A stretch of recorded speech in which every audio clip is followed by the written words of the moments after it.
It's a passenger's worst nightmare.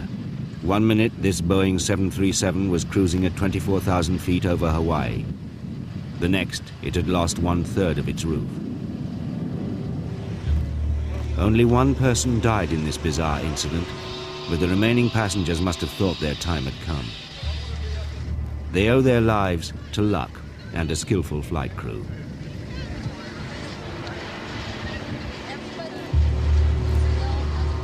Earlier in the day, a passenger boarding the aircraft spotted a small crack next to the door, but was too shy to speak up. As the Boeing reached its cruising height, the skin of the aircraft peeled back like a sardine can. The aircraft was 19 years old and had spent all its life in Hawaii, flying short hops between the islands. But the airline's maintenance men hadn't noticed the effect that the constant takeoffs and landings were having on the aircraft. The metal panels were tugging apart. There were fatigue cracks everywhere. By the end, the 737 was flying on a wing and a prayer.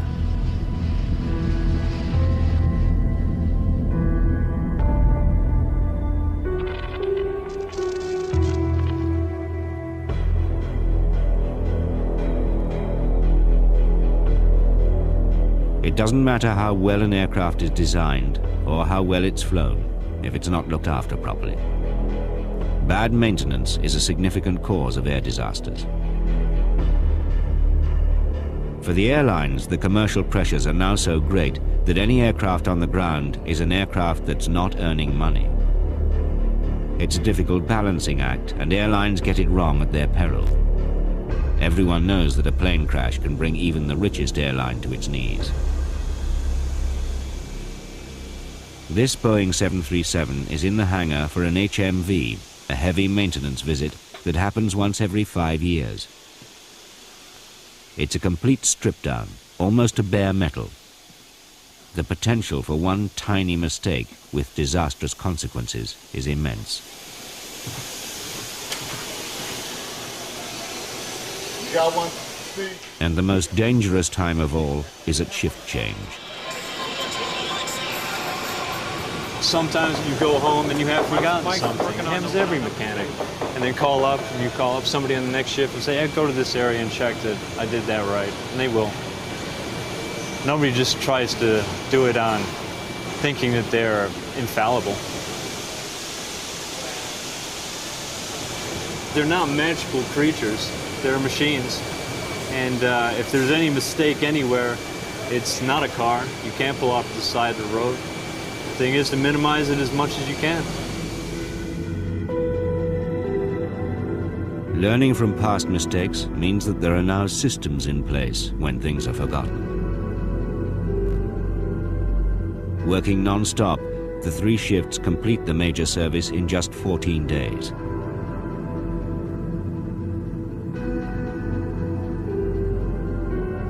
Maintenance is a pure loss. The plane's sitting on the ground. It has not got a person sitting in a seat. They're not making any money.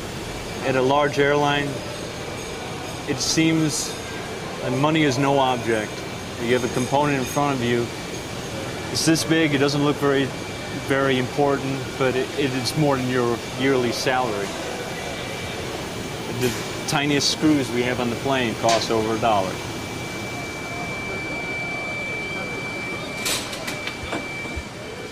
One of the most insidious things about a maintenance error is that it can remain hidden for years. Impossible to detect.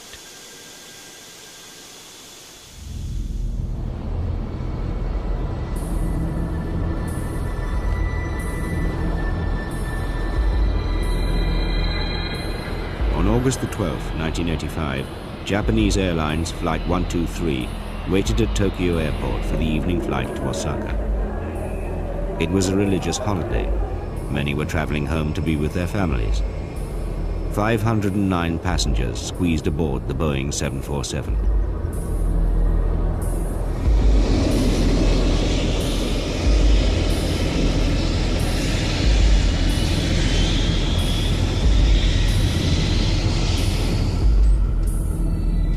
13 minutes later, at Tokyo's Air Traffic Control Center, an emergency signal began to flash alongside the plane's image on the screen. Oh, Tokyo, Japan Air 123, request from immediate travel. Request to return back to Haneda. Descend and maintain 220, over.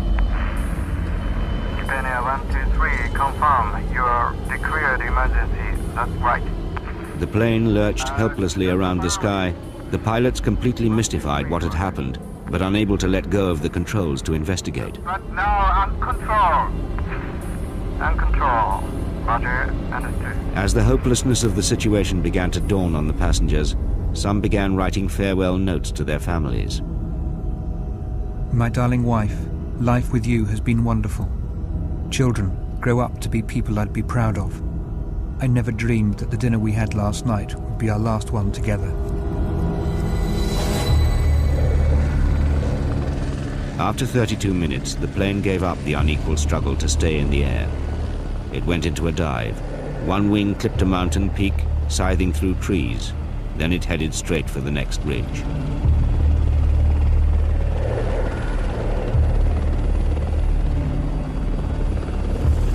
"520 people died, the worst single plane crash in history.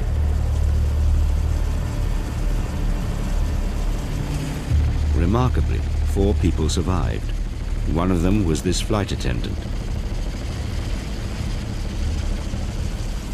A 12-year-old girl was found wedged in a tree, still alive nearly a day after the accident. Flight 123 was an internal Japanese flight, and so foreign investigators wouldn't normally have been involved. But it happened shortly after the mysterious disappearance of an Air India 747 over the Irish Sea. Alarmed at this second loss of a jumbo jet within weeks, the NTSB pressed the Japanese to allow them in. We knew the airplane in Japan had a structural problem, and that brought into question the safety of the 747. Was there a generic flaw that we didn't know about? I believe at the time there were like 650 of them flying worldwide. That put a tremendous pressure on the United States, Boeing, FAA, NTSB, to find out if there was a generic flaw that needed to be fixed. If we grounded the 747 because it had an unknown flaw, we would have had a serious international problem in transportation. So we were trying to find out what happened in Japan very quickly. The first clue to the cause came days later. An amateur photographer had snapped the stricken plane as it passed overhead. Computer enhancement of the photograph appeared to show that a large part of the tailplane, including the rudder, was missing.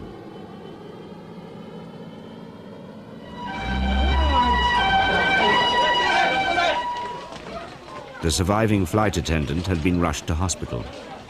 From her sickbed, she told of a loud noise at the back of the plane where she had been seated. Part of the ceiling had collapsed and the cabin filled with white mist. There had obviously been an explosive decompression.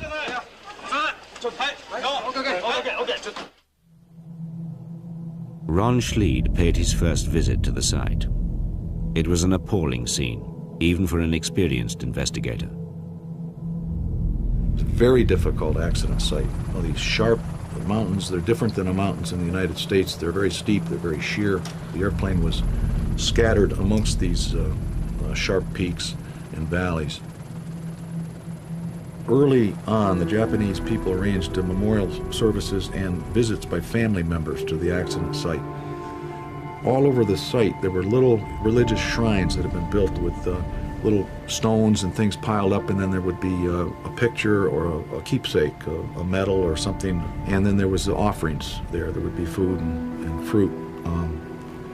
Those were scattered throughout the accident site. And the other thing that did happen while we were there, they were bringing the family members by helicopter overhead. They weren't bringing them into the site. Occasionally these helicopters would come over, hover real high, and then they were dropping flowers onto the accident site. So it was very impressive to see that. Of course, 520 people died.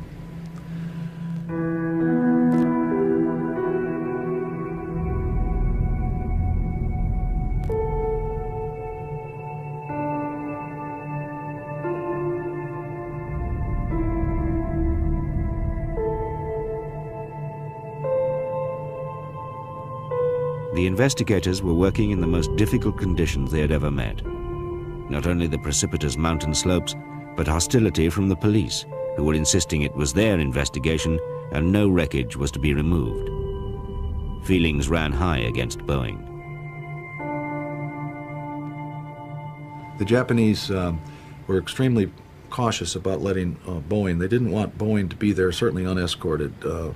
Initially, they were reluctant to have Boeing there, but we assured them that we always worked with them, and we were able to convince them that we needed the expertise of Boeing to be our advisor. So the only stipulation was that Boeing had to be very close to us. They couldn't wander off. As a matter of routine, the NTSB men examined the plane's maintenance record. There, they made an ominous discovery. 7 years earlier, this plane had banged its tail along the ground whilst landing. It had been extensively damaged. Boeing maintenance men had been called in to repair it. The critical repair they'd made was to the rear pressure bulkhead. The bulkhead, which resembles a huge metal umbrella laid on its side, stops pressurized air escaping from the back of the cabin. It had been cracked in the bad landing, so the Boeing men had riveted on a new section. Part of our team was a fractures mechanics metallurgist, what they call a national resource specialist, Tom Swift, who worked for the FAA. He didn't go to the accident site. He was not the type he just didn't go to the accident site. He was there to help us. And we studied the repair documents as to how it had been repaired and came up with some theories.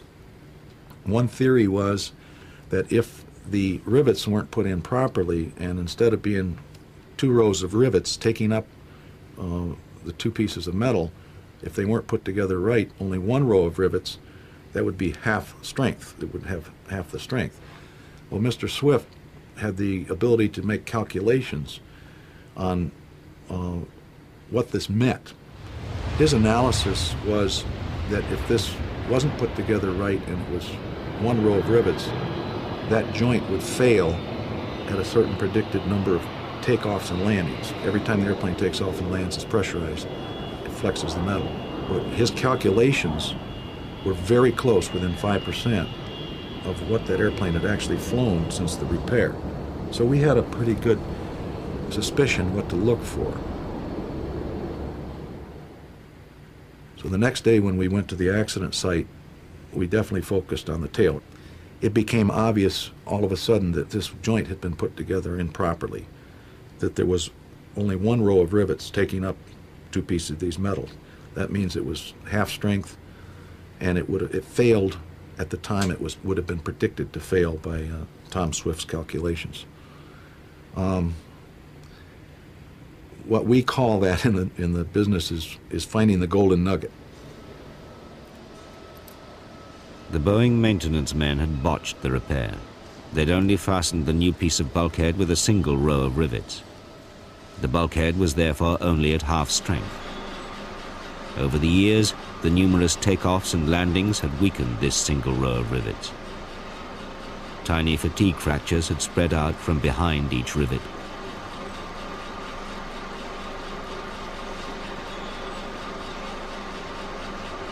And the structures engineer from Boeing, who was, I forget his exact title, but he was Boeing 747 Structures,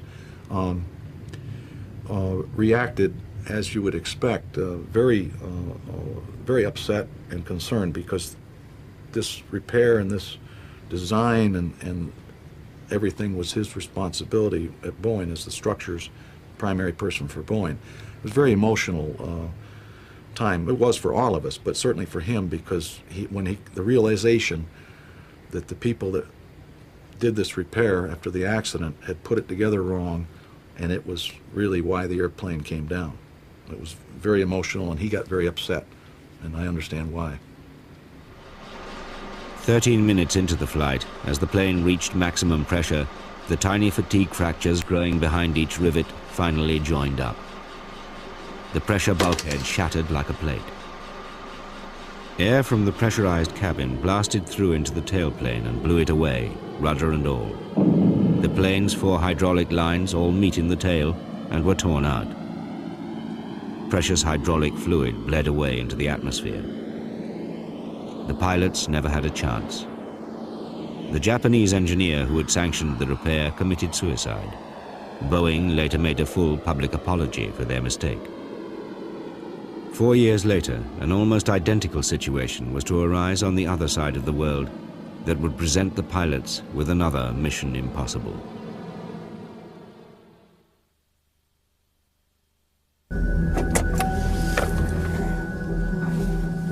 What Janice and Dale Sorensen would find would be the most significant clue in solving one of the most dramatic of recent air accidents. Right behind us, if you follow us, you'll see right where the spot was that it fell.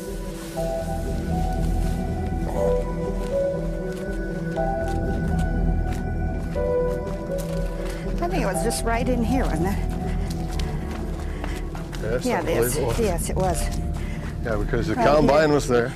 Right here. Yeah, this is the area. Right in This here. spot. Give or take maybe 50 feet, 75 feet.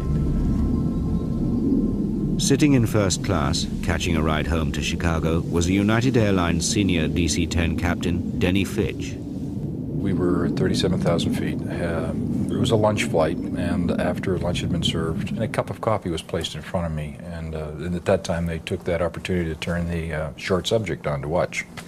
And very shortly after that time frame, there was a loud, muffled explosion. It wasn't a subtle thing, it was very abrupt and very loud. It was not long after Pan Am 103 was downed over Scotland by a terrorist bomb, and I thought a bomb has gone off, and we're all gonna perish at this point. I never even gave it a second thought. I just sat down on the floor and held on because I didn't know what it was. I was kind of sitting sideways in the seat and had a cup of coffee in my hand. And as soon as the engine blew, with the explosion, Bill grabbed the controls. So, okay, that's taken care of. He's going to fly the airplane. At first, it seemed to be an engine failure. Unusual, but an event that all pilots train for. To lose an engine in a commercial airplane, probably that's the most trained maneuver we do in our simulators for emergency practice. And I know that our pilots are extremely proficient at operating in this fashion if it becomes necessary. And it wasn't because of that confidence in the pilots. You don't run to help. It's not necessary. They're trained for it. I've never lost a jet engine in flight. I've been flying jets since 1968, never had an engine fail. But still, through the training we had, you just follow the procedure. And the procedure is he flies the airplane and we shut the engine down. And so that's what we started to do. And while we're in that process, then we begin to realize that the situation was worse than we thought. Now the goddamn elevator's not somewhere. Very low elevator arc rudder. Shit, come out. You want me to smooth this elevator field back? Yeah, do whatever you can. Oh shit, now the nose is coming up. Sing it. As the aircraft appeared to be out of control, Denny Fitch offered his help to the captain, Al Haynes. When I looked forward, I looked over the engineer's shoulder, and on the panel where they keep all the hydraulic equipment, or gauges for it, we have 3 hydraulic systems that are in the aircraft main systems. And all 3 quantity gauges and all 3 pressure gauges were indicating 0. Now that's an occasion you will only see on the ground at the gate with the engine shut down. My name's Al. I'm Al Haynes. Hi, Al. Denny Fitch. How you doing, Denny? Yeah, tell you what, we'll have a beer record on that. Well, I don't drink, but I'll sure you have one. Little right turn. Little right turn. Little right turn. All right. The first officer and the captain were both pushing on the control yoke trying to get the nose down because it was climbing and they wanted to get the nose down. And they pushed full forward, and I can distinctly remember the first officer slouched in his seat with his knee placed firmly under the control column to put even more leverage on the forward moment of it, and it wasn't affecting it at all. Now go forward. No, now come back. You gotta lead it. You gotta lead it, or it's not gonna work. See what you can see back there, will you? Go back and look out the wings and see what we got. Okay. Back on that sucker. Come on, baby. What's the hydraulic quantity? No, 0. All over? All over. Quantity's gone, huh? Yeah, all quantity's gone. When we fly airplanes and we want to make a turn, the device is looking from behind their ailerons, and these are located here, and they're flippers. They come up and down as necessary. But in all cases in a normal aircraft, if this one comes up to put this wing down, then this one goes the opposite direction, down to assist it. So they always work opposite each other. If one goes up, the one on this side goes down. If this goes up, and this one goes down. When I looked at it, these two ailerons in these two locations were both floating up in the same direction at the same time. And that was distinctly not normal, and obviously a confirmation of what we saw in the cockpit. Unlock that fucking door. Unlock it. Pull back. We've lost them. We have no hydraulic fluid. That's part of our main problem. Both your inboard ailerons are sticking up. That's as far as I can tell. I don't know that's about. Well, that's because we're turning maximum turn. Yeah. So after I'm steering the airplane. Okay, okay. Go ahead, help. Just don't worry about it. Yell what you want, and I'll help you. Right, close one, put two up. What we need is some elevator control, and I don't know how to get it. As a last resort, and the only thing that seemed to work is the captain in the cockpit had the throttle for this engine, pulled it to idle, the left one. This one, he pushed it to full power, and because of the location of the engine, it had a tendency to pick up this wing at maximum power. And he was having a terribly difficult time doing that because the number 2 engine, its throttle, because of the explosion and the way it failed, it jammed in the upright position. So it became an obstacle for him to operate around the other 2 throttles. I saw how difficult it was for him to do all this, and I wasn't doing anything at the time, and I said, "Captain, would you like me to do your throttles for you?" To which Captain Haynes replied, "Yes, please do that." It just was kind of natural for him to just step in and start doing the throttles, which ended up being what flew the airplane. Just as in Japan 4 years earlier, the plane had lost all hydraulics and flight controls. Denny Fitch thought it might be possible to maneuver the DC-10 using engine thrust. If I wanted to go to the right, I'd reduce thrust on this engine, increase thrust on this engine, and by pushing harder on this side, the airplane would tend to go this way. Of course, the opposite was the problem. Our airplane wanted to go right all the time, and we didn't want it to. So I had to keep more power on this engine and less on this engine just to counteract this tendency to want to go this way. I was trying to keep the wings level. As well as wanting to bank to the right, the aircraft was lunging through the sky in what's called a phugoid. The airplane would go like in a sine wave. It would climb, change direction, descend, then it would climb. And those magnitudes of those efforts up and down would be at 2,500 feet per minute on average, and the cycles seemed to operate at about a minute apart. So you'd finish one at the top, and then it would start down, and then you get to the bottom after a minute, and it would go back up again.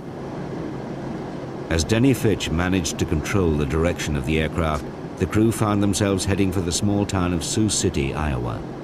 United 232 Heavy, Sioux City. We have no hydraulic fluid, which means we have no elevator control, almost done, and very little aileron control. I have serious doubts about making the airport. He was about 40 miles northeast of Sioux City, which is just farmland out there. And he was just making big right 360s, losing altitude the whole time. The plane was totally uncontrollable at this point. And, you know, while I was talking to him in between our conversations, our transmissions, you know, I told my supervisor, you know, 300 people are going to die and there's nothing we can do about it because you know, it was obvious, I mean, that they were going down. We have almost no control of the airplane. We have no hydraulics at all. We're going to go to Sioux City. And we're going to try and put it into Sioux City, Iowa. Yeah. It's going to be tough. It's going to be rough. So we're going to evacuate. Sure. We are. Well, we're going to have the gear down. Yeah. And if we can keep the airplane on the ground and it stops standing up, give us a second or two before you evacuate. What's going to be done? 1,500, pull back over the floor. Brace. The brace will be the signal. It'll be over the PA system. Brace, brace, brace. And then if we have to evacuate, you'll get the command signal to evacuate, but I really have my doubts with being standing up, buddy. Good luck, sweetheart. Okay. Lock up and put everything away. Here goes the slats. But for the most part, you know, they were calm, collected, which, considering what was going on, was unbelievable. There was no panic. It just, you know, I don't think we knew enough to panic. We were just trying to keep the airplane flying. It's so hard to explain because everybody pictures all kinds of things going on in their mind. And it was just, what is the next step to keep this airplane in the sky? And why is it in the sky? If a situation was the way it was supposed to be, we shouldn't be in the sky. It's a corny adage, but I think your attitude determines your altitude. And if you think you can't, then you won't. And I believed with my whole heart we were going to pull this off. I really did. Let's turn left. Help me turn left so we know what it's doing. Back. Let's start down. We have to ease it down. We got to ease it down. I noticed that there was a cornfield at the far end, and I thought, well, okay, if we can get this thing on the runway with just some engine reverse, captain standing on the little bit of brake pressure we had, if we could keep it steering straight down the runway, we're probably not going to be able to stop. We may go into the cornfield. And I thought, okay, we're going to open 8 doors when we stop. It's going to come to rest, wings level. The doors are going to open. The slides are going to inflate, and we're all going to walk off this thing fine. Don't pull the spoilers on the touch. That'll work, so we're getting the equipment off the runway and they'll line up for that one. His wheels were down, his nose were up, his wings were level. Looked like it was going to be just a fast landing. You know, he'd roll off to the end of the runway to evacuate the aircraft. And I really thought we'd all be home for supper that night. I really didn't think. Of course, it doesn't happen in your town. It doesn't happen to you. At the end of the runway, it's just a wide open field. So somewhere around 400 feet above the ground, and we're going so fast, the captain said, pull the power off, meaning let's get rid of some of the speed. And I said, I can't. That's what's holding your wing up. Left turn. Close the throttle. Close them all. Back turn, close the throttle. No, I can't pull them off of you. You'll lose it. That's what's turning you. Okay, all right. I looked down at the captain's vertical speed indicator, and I saw it at 1,800 feet per minute, which was intolerable. We couldn't hit that hard. And in a desperate effort, I firewalled both the engines, shoved both the throttles up to full power, and the time factor wasn't there for us. Okay, back out. Left throttle, left.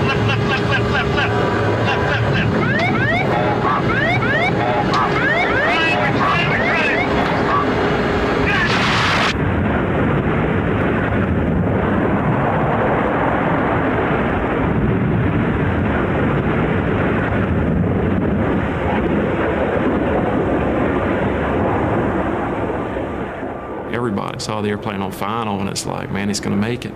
And I mean, everybody was just stunned when it hit. I mean, we couldn't believe it. It was like slow motion. The plane was probably going 220 knots, and we knew it was going to hit hard. But we expected him to make it. For 30 minutes, I built up inside me this wall saying all these people are going to die, and all of a sudden they're all going to live. And then think again, suddenly they're all going to die again. And I just felt like my heart had been ripped out.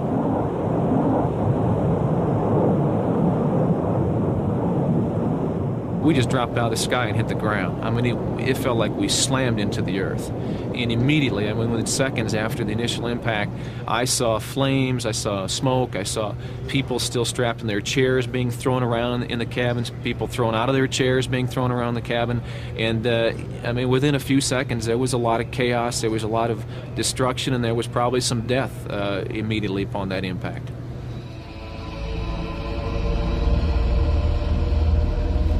I saw the corn stalks going by Captain Haynes' window.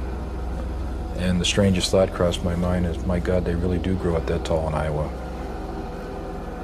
And of course, the bad news was that a normal DC-10 captain sits 22 feet in the air. And I know they didn't grow it that tall. So I knew that something bad had probably happened to our undercarriage or our landing gear. I remember tearing of metal. I remember now very loud shrieking engine noise. Noises that you've never heard before and you hope you never hear again. It was horrendous. These strange, shrieking noises. And we went straight ahead for a period of time, and then we veered to the right into a soybean field. And it's almost as if somebody had kicked you from behind, and you could feel your body, your whole body went forward as if you were going over the top. When we started to go over, I was like, I don't want to do this. I know this airplane is starting to roll. I felt heat, humidity, and debris, and after that it was just one of the most, I can't begin to describe in words how violent it was after that. I couldn't hear anything, I couldn't feel anything, I couldn't smell anything. Nothing was working except my mind. It was like total body detachment or being in a protective cocoon. I then realized that 2/3 of me was suspended in fire, and I felt this is it. This is how I'm going to go. This is how I'm going to die. And it was the most incredibly peaceful moment I've ever known. That I was in no pain, I had no fear anymore. It was total peace. Yes, screw the interviews. You get to the plane crash. Get to the plane crash.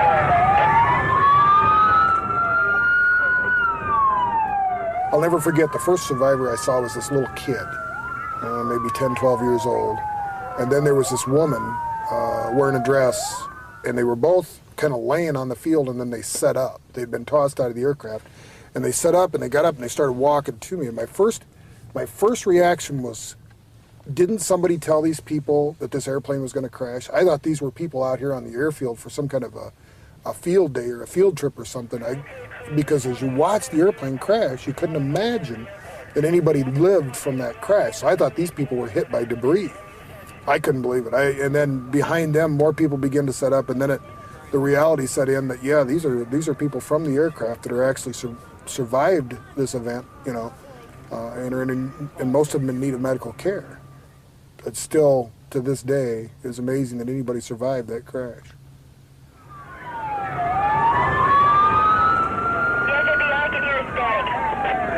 There's lots of people running around out here. We're not sure how many passengers as of yet were on the plane. I opened my eyes and I couldn't recognize a thing. It was like waking up on a foreign planet. I was thinking, I'm still thinking. In other words, I'm still alive. And then it was right back to work. We've got to get out of here. There goes the life flight, Captain. Behind me, I heard someone say, there's an opening. I immediately went back where I had heard that voice, and surely enough, people were walking out into a cornfield. It was surreal. I could have been saying, thank you very much for flying with us today. And they were going slowly, and in the back of my mind, I kept thinking, this could blow up at any minute. I wish they'd move faster. We're taught that when the fire is too hot, the water's too deep, and the smoke is too thick, that you leave. So there was no question of me going in to look for anyone else because it was deadly. That's when I left.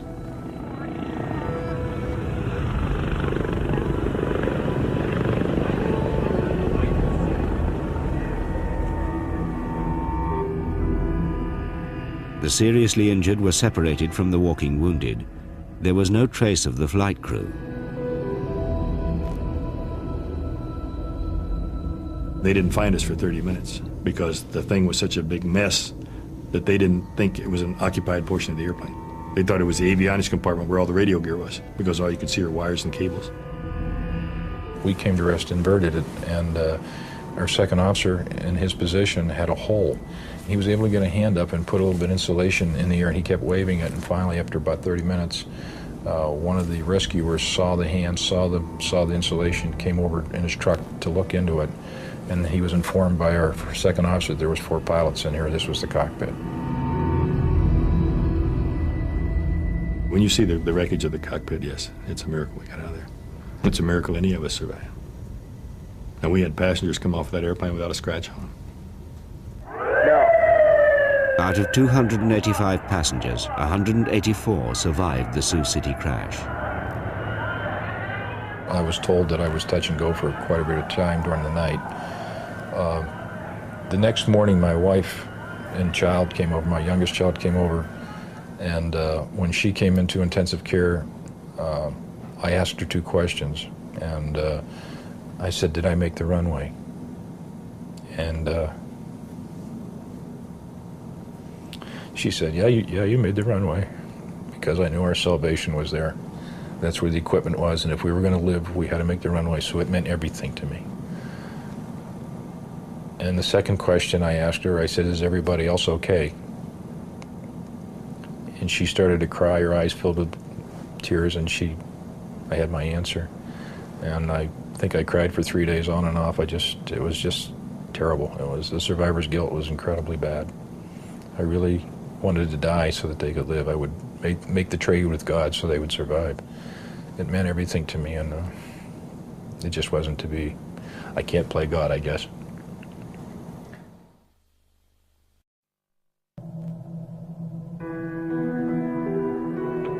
I don't know, you just don't have a chance to think it all through yet.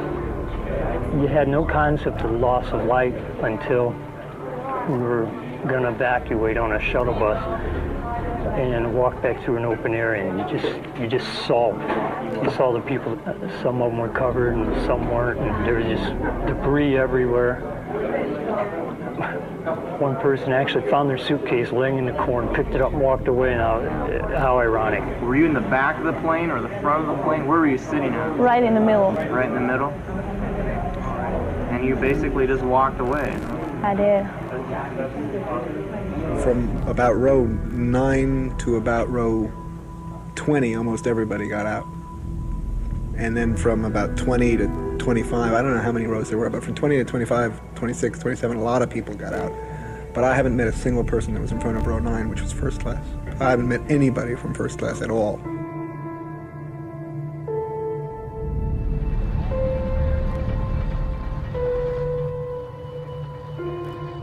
Before the National Transportation Safety Board investigators could start work, the rescue teams had to clear the charred wreckage of bodies.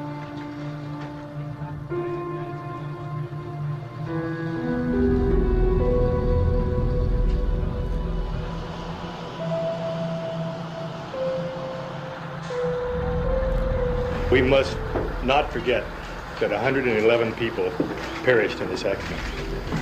And to their families and their friends, I would like to say that this crew, and in fact the entire industry, is dedicated to finding the cause of this accident. So maybe we can never have it happen again. The NTSB investigator in charge, Bob McIntosh. The wreckage was spread out all over the airport for probably the better part of 3/4 of a mile. And the airport was covered with crops in the growing areas. Consequently, the wreckage was embedded in a cornfield, which was a bit surprising for us. We just had not thought about that for an airport situation. And we were able to immediately see the initial impact points of the aircraft at the end of the closed runway where it landed, and follow up to where the cockpit section was and up to the tail section, and then this large section of fuselage that was over on the side. Now this is what we call a core engine. Then up in front, I told you to look at that fan up at the other engine, and I took this and pointed at it and said, you're going to see what's missing now. That whole fan area is missing. That whole damn fan area. And this is a large piece of equipment. And when it goes, if it's spinning at a high RPM, it's got a kinetic energy that's really something. It's really something. Nobody's going to solve an accident in the first 30 minutes or the first day. Consequently, sticking with the rules of investigation means that you count all 4 corners of the airplane and you look for all the ground scars you can find. Consequently, we had our performance team out at the original point of contact. We had our engine people looking carefully at particularly at the number 2 engine. We had our structures people looking at the tail where we saw all the damage that had been done from the rotating parts. And we had lots of people looking for the things that might have fallen off the airplane. And indeed, one of those parts came into very prominent notice to us, one of the hydraulic lines. The investigators knew very early on that the tail engine's fan disc had disintegrated and spun out and sent shrapnel through the tailplane. The hydraulic lines were severed, the flight controls useless. But they didn't know why, and they couldn't find the fan disc. As the accident unfolded, it became obvious that the fan disc in the number 2 engine was missing.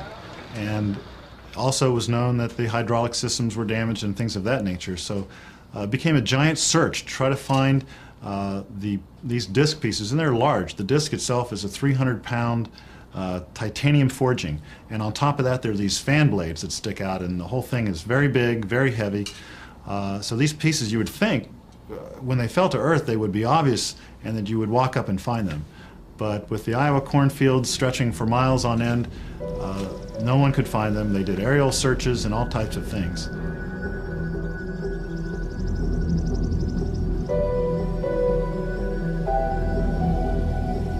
They had jet planes flying over with radar looking for it. And there was jets flying over this area, right above the corn, big jets.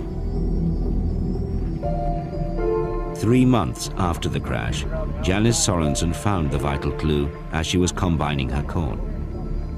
I just backed the combine up, then I could see some of the blades protruding out, and I started crying because I knew how important it was. One more. This was a hole. I come on the combine, and the combine that was resistance was backed up, and I thought, oh my gosh, this is it. This is it. I couldn't believe it. So I came to the house. Dad had gone to town with a load of corn, and then I called the sheriff's office and talked to Jerry Clark and told him. And he said, "Did you really find it?" And I said, "Yes." And he knew I was really emotionally upset, so he said, "Take a Valium and sit down, and we'll be right out." General Electric, the engine manufacturers, had offered a reward for any parts found by the local farmers. We washed off the fan disc at the turkey shed. And I said, "What's this?" And it was a bolt that had been sheared off. He says, "That's $500. He says, "Don't throw that away." The Sorensens found engine parts that earned them $120,000 in reward money, but they gave most of it to charity. The broken fan disc, similar to this new one, was examined by the NTSB's senior metallurgist, Jim Wildey. In order to find out how the fan disc broke, it's simply a fractographic examination. That means looking at the fracture surface, trying to find the details of the fracture that lead an investigator or an experienced eye to follow the features back to an origin area. On the fan disc, the features were very easy to read. There was a radiating pattern that stemmed or emanated right from the bore of the disc, the hub portion of it. And in that area, we could see there was a pre-existing fracture region that was the source of the cause of the fracture for the fan disc.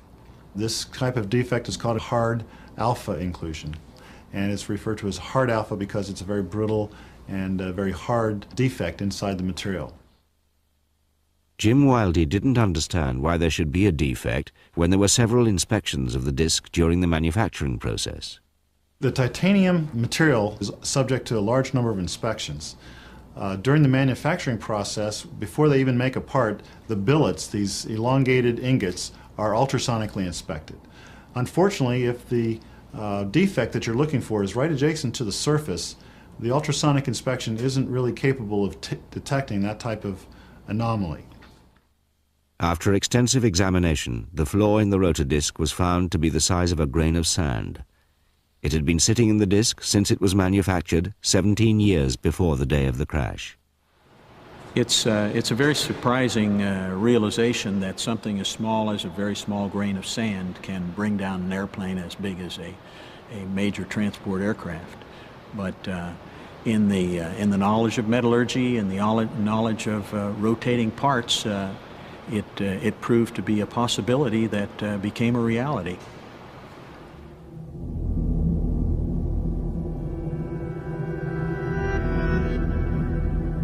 Although the flaw in the disc happened during manufacture, the United Airlines maintenance team were harshly singled out for criticism in the NTSB's report.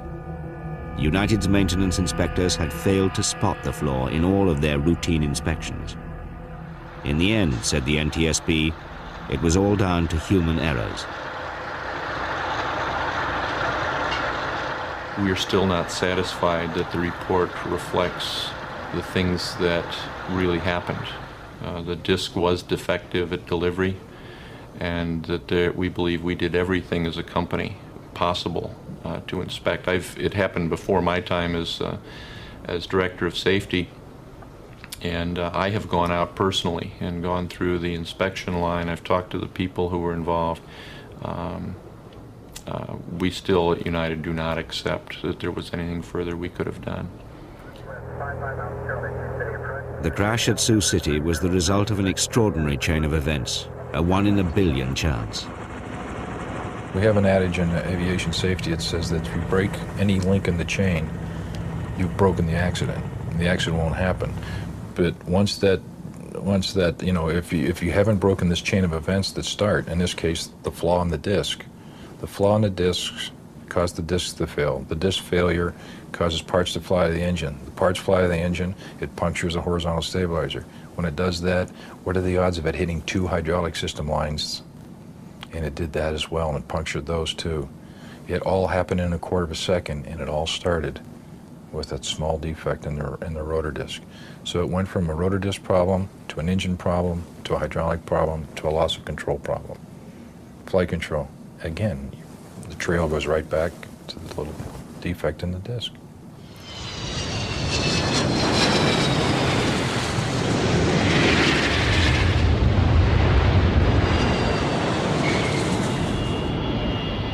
Today, Al Haynes is retired, and Denny Fitch still flies for United Airlines. For the flight attendant, Jan Brown, the crash led to a personal crusade.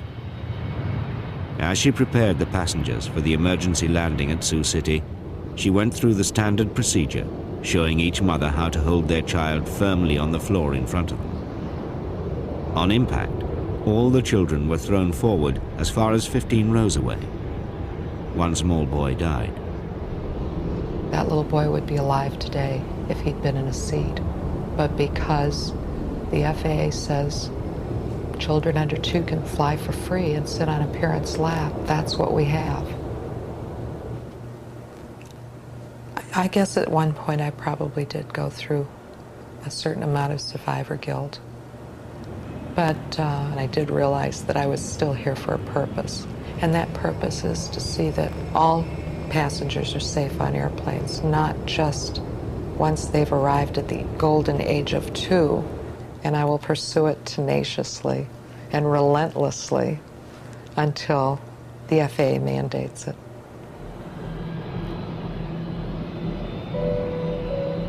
Thankfully, crashes like Sioux City are rare occurrences. Flying is still statistically the safest way to travel. Quite frankly, the danger that I face every day when I go to work is between my driveway and the parking lot. More people are going to try to kill me between now here and O'Hare tomorrow in a car. Once I'm upstairs, I'm among professionals. We play by the same rules, and we're out there doing the very best we can to be safe and to do it well and professionally. And I feel very, very safe upstairs. Statistically, emotionally, any way I want to look at it, I'd much rather be upstairs than down here on a safety issue. It's dangerous down here.